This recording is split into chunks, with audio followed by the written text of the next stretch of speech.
नमस्कार, स्वागत है आपका द न्यूज़ लॉन्चर पर। मैं हूं अशोक वानखेड़े, लेकर आया हूं आपका अपना कार्यक्रम द डायरेक्ट हिट। खबर उत्तर प्रदेश की है और लगता है कि जिस जज साहब ने एफआईआर की थी शाह जी के ऊपर, वही अब योगी के अफसरों का भी इलाज करेगा। प्राइवेट प्रॉपर्टी में नमाज रोकने के चक्कर में क्या जेल जाएंगे डीएम और एसएसपी? मामला उत्तर प्रदेश के इलाहाबाद हाईकोर्ट का है। प्राइवेट प्रॉपर्टी पे नमाज पढ़ने से रोका तो डीएम एसपी पर भड़का हाईकोर्ट और अवमानना का नोटिस थमा दिया। याचिकाकर्ता तारिक खान के वकील राजेश गौतम ने बताया कि बरेली पुलिस ने गत 16 जनवरी को बिना अनुमति के एक खाली मकान के अंदर नमाज पढ़ने के आरोप में खान तथा कुछ अन्य लोगों को हिरासत में ले लिया। इलाहाबाद हाईकोर्ट ने बरेली के एक घर के अंदर प्राइवेट प्रॉपर्टी पर नमाज पढ़ने से रोके जाने के मामले में संबंधित जिलाधिकारी और वरिष्ठ पुलिस अधीक्षक को अवमानना का नोटिस जारी किया। जस्टिस अतुल श्रीधरन और जस्टिस सिद्धार्थ नंदन की पीठ ने यह आदेश बरेली निवासी तारिक खान की याचिका पर सुनवाई करते हुए गत 12 फरवरी को दिया। हाईकोर्ट ने निर्देश दिया कि बरेली के जिलाधिकारी और वरिष्ठ पुलिस अधीक्षक को न्यायालय की अवमानना अधिनियम 1971 के तहत नोटिस जारी किया जाए, क्योंकि 27 जनवरी 2026 को मरनाथ फुल गॉस्पेल मिनिस्ट्रीज बनाम उत्तर प्रदेश सरकार मामले में उच्च न्यायालय का आदेश बरेली के मामले में भी लागू होता है। न्यायालय ने इस मामले को 11 मार्च को सुनवाई के लिए सूचीबद्ध करने का आदेश दिया है। मरनाथ फुल गॉस्पेल मिनिस्ट्रीज बनाम उत्तर प्रदेश सरकार मामले में उच्च न्यायालय ने कहा था कि याचिकाकर्ता को अपने निजी परिसर में अपनी सुविधा के अनुसार प्रार्थना करने का अधिकार है। इसके लिए उसे राज्य सरकार की कोई इजाजत लेने की जरूरत नहीं। बरेली के जिलाधिकारी और वरिष्ठ पुलिस अधीक्षक पर आरोप है कि उन्होंने पिछली 16 जनवरी को मोहम्मदगंज गांव में मुस्लिम समुदाय के कुछ लोगों को एक घर में सामूहिक नमाज पढ़ने से रोका था। घर की मालकिन रेशमा खान ने कहा कि उन्होंने अपने परिसर में नमाज अदा करने की इजाजत दी थी। नमाज सिर्फ उनके निजी परिसर के अंदर ही हो रही थी। याचिकाकर्ता तारिक खान के वकील राजेश गौतम ने बताया कि बरेली पुलिस ने गत 16 जनवरी को बिना अनुमति एक खाली मकान के अंदर नमाज पढ़ने के आरोप में खान तथा कुछ और अन्य लोगों को हिरासत में ले लिया था। उच्च न्यायालय द्वारा 27 जनवरी 2026 को मरनाथ फुल गॉस्पेल मिनिस्ट्रीज बनाम उत्तर प्रदेश सरकार मामले में फैसला सुनाए जाने के बाद इलाहाबाद हाईकोर्ट उच्च न्यायालय का रुख किया।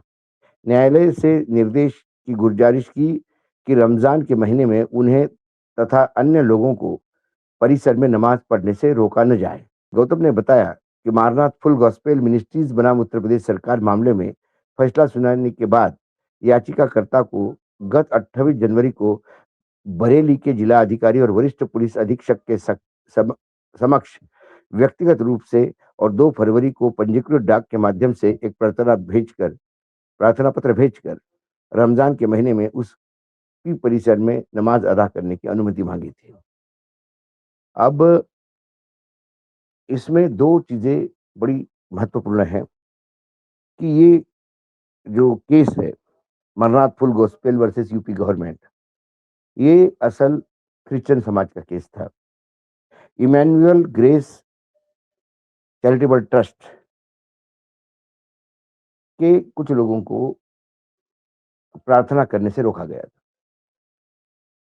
तब इलाहाबाद हाईकोर्ट के अतुल श्रीधरन और सिद्धार्थ वंदन इसी बेंच ने भारतीय संविधान के आर्टिकल 25 के तहत अपनी निजी संपत्ति में अपने अनुसार, सुविधा के अनुसार प्रार्थना अपने धर्म की करने की बात कही थी। उन्होंने कहा था कि ये सरकार का कोई लेना देना ही नहीं है। यदि पब्लिक प्रॉपर्टी पे कुछ होता है तो सरकार से परमिशन ली जानी चाहिए। इसमें तो परमिशन लेने की भी जरूरत नहीं है। और यूपी सरकार ने तब एफिडेविट में भी कहा था कि निजी यदि प्राइवेट प्रॉपर्टी है, निजी संपत्ति है, तो वहाँ पर किसी भी तरह की प्रार्थना करने में कोई रोक नहीं लगा सकते, जब तक वहाँ पर जमा लोग कोई ऐसी स्थिति पैदा न करें कि जो देश के लिए घातक हो। अब उसी केस को, इमैनुअल वाले केस को, जो जो वहाँ निर्णय था, वो यहाँ भी लागू होता है। आर्टिकल 25 सिर्फ क्रिश्चियन समाज को नहीं, इस देश के हर नागरिक को अपने सुविधानुसार प्रार्थना करने का, अपने आस्था अनुसार प्रार्थना करने का अधिकार देता है। कोर्ट ने माना कि आपने जो हमारे Emmanuel grace charitable trust case में जो निर्णय दिया था, उसकी अवमानना की है। कहीं न कहीं जब ये खबर आई, तब भी न्यूज़ लॉन्चर पे हमने कहा था कि ये संविधान के खिलाफ है। यदि कोई अपने निजी प्रॉपर्टी में भी अपने धर्म और आस्था के अनुसार प्रार्थना नहीं करता, तो फिर क्या यहाँ मनुस्मृति लागू हो गई है या फिर यहाँ संविधान लागू है? ये कभी-कभी मैं हमेशा कहता हूँ कि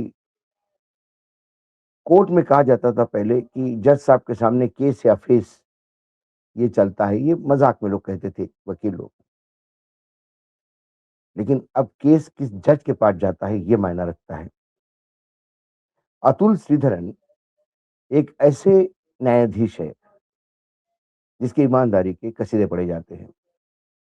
ये वही न्यायाधीश है कि जो पहले जम्मू कश्मीर, लद्दाख हाई कोर्ट में थे, उसके बाद इंदौर बेंच जो है मध्य प्रदेश हाई कोर्ट का, वहाँ उनकी नियुक्ति हुई। आपको याद होगा ऑपरेशन सिंदूर के समय पूरे मीडिया को ब्रीफ करने के लिए 2 जाबाज अधिकारी आर्मी और एयरफोर्स से आती थी। उसमें एक मुस्लिम अधिकारी जो आर्मी से थी, उन्हें आतंकियों की बहन कहने के लिए, जो ये शब्द कहते आतंकियों की बहन, वो विजय शाह थे, जो मध्य प्रदेश कैबिनेट में अभी भी मंत्री है और उनका ये मामला सर्वोच्च न्यायालय में अभी चल रहा है। तब उस हाई कोर्ट में सुओ मोटो स्वयं संज्ञान लेते हुए अतुल श्रीधरन जी ने ही इस केस को लिया था।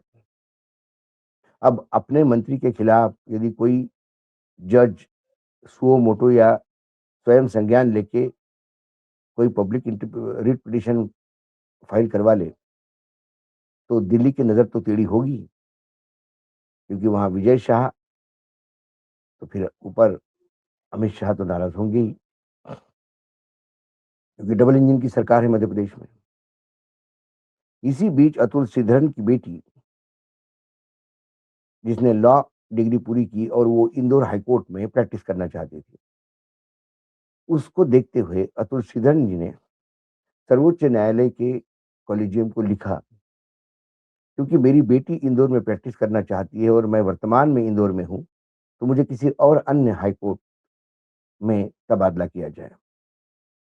सर्वोच्च न्यायालय ने उनकी इस बात को, इस गुजारिश को मानते हुए उन्हें छत्तीसगढ़ हाई कोर्ट में ट्रांसफर कर दिया था। उनके छत्तीसगढ़ हाई कोर्ट में ट्रांसफर होने के बाद केंद्र सरकार ने अनुग्रह किया सर्वोच्च न्यायालय को कि अतुल श्रीधरन को इलाहाबाद हाई कोर्ट में भेजा जाए, और सरकार की बात मानते हुए तब भूषण गवई थे सर्वोच्च न्यायालय के मुख्य न्यायाधीश और कॉलेजियम के मुखिया। उन्होंने सरकार की इस गुजारिश पे छत्तीसगढ़ के बजाय उन्हें फिर इलाहाबाद हाई कोर्ट में भेज दिया। कोई भी सुनने वाला सोचेगा कि अतुल श्रीधरन जी ट्रांसफर चाहते थे, मिल गया। लेकिन जब सर्वोच्च न्यायालय ने उन्होंने छत्तीसगढ़ में भेजा, तो छत्तीसगढ़ में उनकी सीनियरिटी इतनी बढ़िया रहती। वर्तमान में जो छत्तीसगढ़ में जजेस है, उसमें अतुल श्रीधरन की सीनियरिटी ऐसी रहती कि आने वाले समय में हो सकता है वो सर्वोच्च न्यायालय में आते।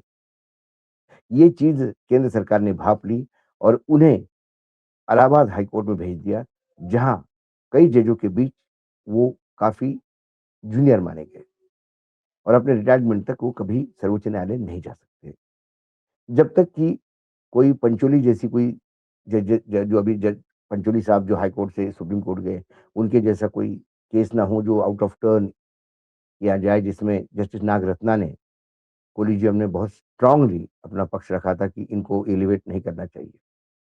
तो ये अतुल श्रीधरन हैं, जिन्होंने विजय शाह को भी नापा था, जिन्होंने यही इमैनुअल ग्रेस चैरिटेबल ट्रस्ट के केस में आर्टिकल 25 ऑफ द कॉन्स्टिट्यूशन को देखते हुए निर्णय दिया, और जब बरेली में ये कांड हुआ, तो उन्होंने कहा कि ये न्यायालय की अवमानना है, क्योंकि ये पहला ही आदेश हम दे चुके हैं। यूपी सरकार तब भी एफिडेविट दे चुकी थी कि कोई भी व्यक्ति अपने निजी प्रॉपर्टी पर अपने आस्था के अनुसार, अपने परंपरा के अनुसार प्रार्थना कर सकता है। देखते हैं, शायद पहली बार ऐसा हुआ कि जहाँ यू डीएम और एसएसपी के नपने की बारी आई, क्योंकि ये मामला उच्च न्यायालय के अवमानना का है। सीधा हिट होता है योगी सरकार, हिट होती है वो ब्यूरोक्रेसी जो सरकारी आदेशों के दरबार में नाचती है, जबकि उन्हें संविधान के अनुसार काम करना होगा। जब कार्यपालिका विधायिका के दरबार में नाचने लगी, तो फिर न्यायपालिका को इंटरवेन तो करना पड़ेगा। डायरेक्ट हिट में इतना ही। कल फिर आता हूँ किसी विषय के साथ, तब तक के लिए नमस्कार। देखते रहिएगा द न्यूज लॉन्चर।